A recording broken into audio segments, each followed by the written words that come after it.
মদন আর তার দলবল, উফ কি রোগটাই না দেখাচ্ছে, আর সঙ্গে চন্দ্রবানুও জুটেছে। বাবা গো, আরে ওদের কি গ্রামে ঢুকতেই দিচ্ছে না? দিচ্ছে না, বলছে নাকি গ্রামে দিদি পা রাখলেই গ্রামের অমঙ্গল হবে। আচ্ছা আচ্ছা ঠিক আছে, এখানে কথা না বাড়ি এখন চলো। চলো চলো।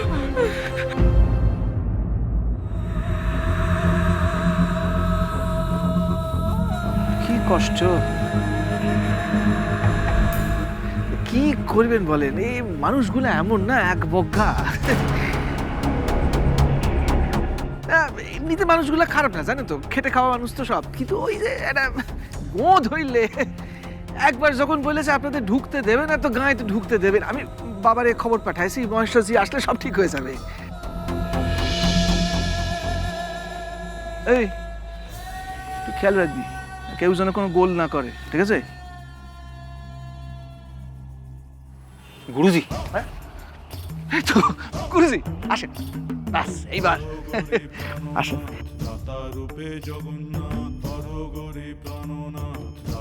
কি ব্যাপার চাঁদ? সমস্যা গুরুজি, সমস্যা? হ্যাঁ মানে এই গাঁয়ের লোকেরা এই এনারে আর রেঞ্জার সাহেব বলছে যে গাঁয়ে ঢুকতে দিবে না। কেন? এই মাইয়াটা কুলোটা গুরুজি, এই কাল সারাটা রাত কোথায় কার লগে কাটাইছে সব মোরা যায় না ফেলছি। এই গায়ে বাবার মন্দির আছে, আপনি কোন গুরুজি? এরা পাপী নয়? এসব পাপী তাপীদের মধ্যে গায়ে থাকতে দিলে গায়ের মানুষগুলার ক্ষতি হইব। এদেরকে আমরা এই গায়ে থাকতে দিবনি গুরুজি। এদের আমরা কি হচ্ছে, এত কথা কিছু তোমার? গুরুজি রয়েছেন না, চুপ। ওনাকে এত করে বললুম তরিতার বিষয়ে মাথা না ঘামাতে, তারপরেও সমগা, কুকুরে নেজির মতো অবস্থা, বুঝলা? কি আর করবা বলা, এখন দাঁড়ায় দাঁড়ায় সাজানো নাটকটা দেখো। সাজানো নাটক মানে? বম ভোলে,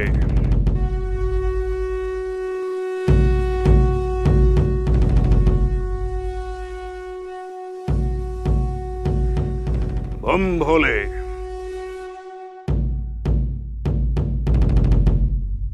আপনাকে দেখে আমি বুঝতে পেরেছিলাম যে আপনার অন্তরাত্মা অতি পবিত্র। এরকম পবিত্র আত্মা আমি খুব কম দেখেছি। আপনার কাছে আমার একটা অনুরোধ ছিল, এরকম পবিত্র আত্মাকে কোনো সামান্য কাজে না লাগিয়ে একটু মহৎ কাজে লাগান। আপনার পথে বহু মানুষ বসে আছে। সবই বুঝলাম মহেশ্বরজি, কিন্তু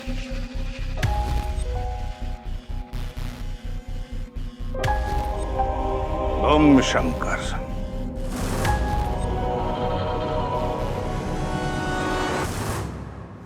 আনন্দম আনন্দম। হরগরি প্রাণনাথ দাতা রূপে জগন্নাথ, হরগরি প্রাণনাথ দাতা রূপে জগন্নাথ, এইবার উদ্ধার করো শিব শিব শিব হে, এইবার উদ্ধার করো শিব শিব শিব হে, হরগরি প্রাণনাথ দাতা রূপে জগন্নাথ, বম বম বম বম বলে শিব শিব শিব, জয় বুড়ো শিবের জয়। বম বলে শিব শিব শিব হে। যত পুত্রবতী হও।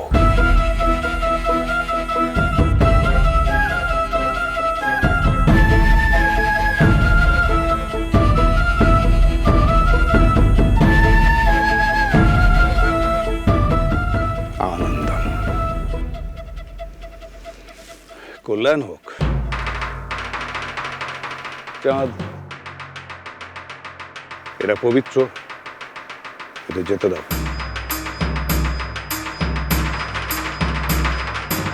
আমি আসি।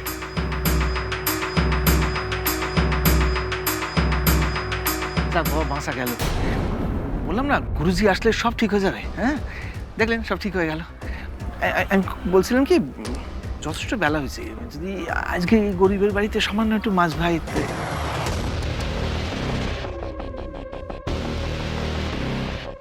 দেখলেন কি রাগ বাবা।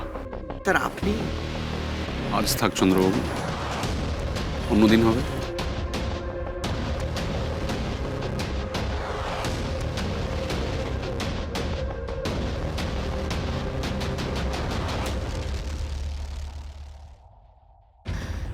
কি মুশকিল বলতো, সকাল থেকে তো কিছু খাইও নি।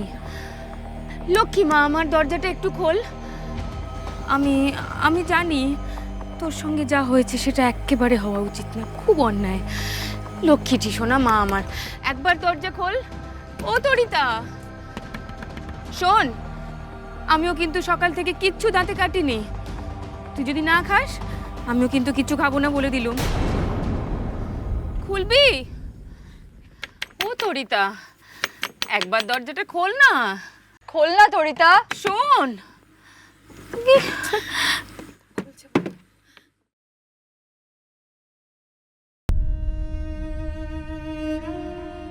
কি হয়েছে? কাঁদিস না মা, চুপ চুপ চুপ, কাঁদিস না, কাঁদে না, কাঁদে না। লক্ষ্মী মা আমার, কাঁদতে নেই ওভাবে। ওরা তো তোর কোনো ক্ষতি করতে পারেনি না, তুই ক্ষতি করতে তো চেয়েছিল। অঙ্কুশকে যা বললো আমি তো বুঝতে পেরেছি, ঘুরিয়ে বললো ওই লোকটা, কিন্তু আমি বুঝতে পেরেছি ও কি বলতে চাইলো। নোংরা কথা বললো, আমাকে বললো যে শতপুত্রবতী ভব। তুমি দেখে নিও মা, এই সুন্দরগড়ের প্রত্যেকটা মানুষের আমি মা হয়ে দেখাবো, মায়ের মতো মা হয়ে আমি দেখাবো। তুমি দেখে নিও, তখন আমাকে না পারবে ওরা গিলতে, না পারবে ওড়াতে। ওদের জন্য খুব ভয়ঙ্কর দিন অপেক্ষা করছে মা, আমি তোমাকে বলে দিলাম। ওদের জন্য খুব ভয়ঙ্কর দিন অপেক্ষা করছে।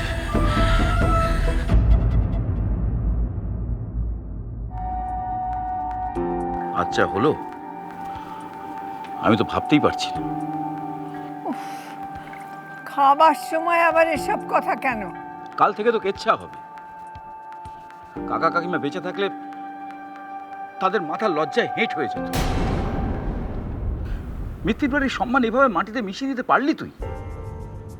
বলছি তোমরা সবাই মিলে দাদা বাবুকে কেন বলছো বলো তো? বলি দাদা বাবুর কি দোষ? কয়েকটা লোক বানিয়ে বানিয়ে যা খুশি ইচ্ছে বলে যাবে, আর সেই দোষটা হবে দাদা বাবুর। থাম গোলাপি, সব ব্যাপারে তোকে কথা বলতে কেউ বলেনি। ঠিক আছে, আমি কালকে এটা নিয়ে কথা বলবো। আজকে খুব টায়ার্ড লাগছে। আরে কোথায় যাচ্ছ? খাওয়া শেষ হলো না তো? খাওয়া হয়ে গেছে আমার। কোষ, আমি কিন্তু আর কথার খেলাপ করতে পারবো না।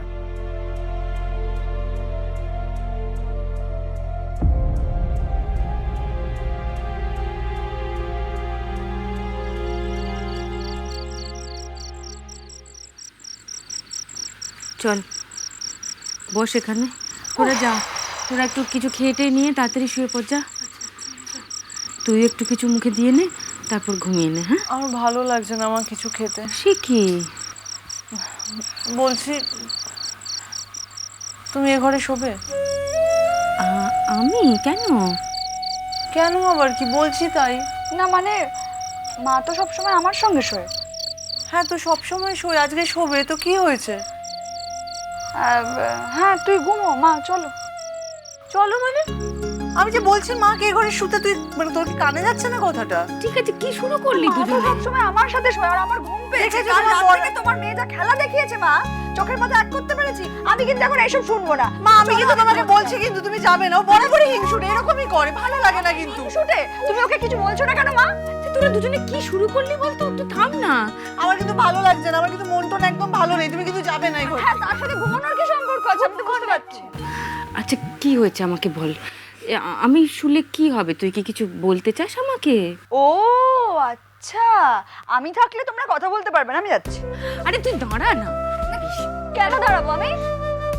ও প্রচন্ড কান পাতলো, সবাইকে গিয়ে বলে দেবে। হ্যাঁ, আমি কান পাতলা, আমি হিংসুটে, তুমি কিচ্ছু বলবে না। এই কেন রে? আমি কার কথা কাকে লাগিয়ে সব সময় বলি, সবাইকেই বলিস। মা তুমি ওকে কিছু বলো, কিন্তু কিছু বলো ওকে। আর তার সাথে ঘুমানোর কোনো সম্পর্ক নেই, বা আমার সাথেই ঘুমো। দেখেছো কেমন ঝগড়া করছে? আচ্ছা তোরা কি শুরু করলি দুজনে মিলে? ও আমাকে হিংসুটে বললো কেন? চুপ। রাত্রিবেলা কাই কাই কাই কাই কাই কাই, এবার দুটোকে এক ঘরে রেখে দিয়ে আমি শিকল তুলে দিয়ে নিজের ঘরে গিয়ে শুয়ে ঘুমিয়ে পড়বো। হ্যাঁ, আমার সাথে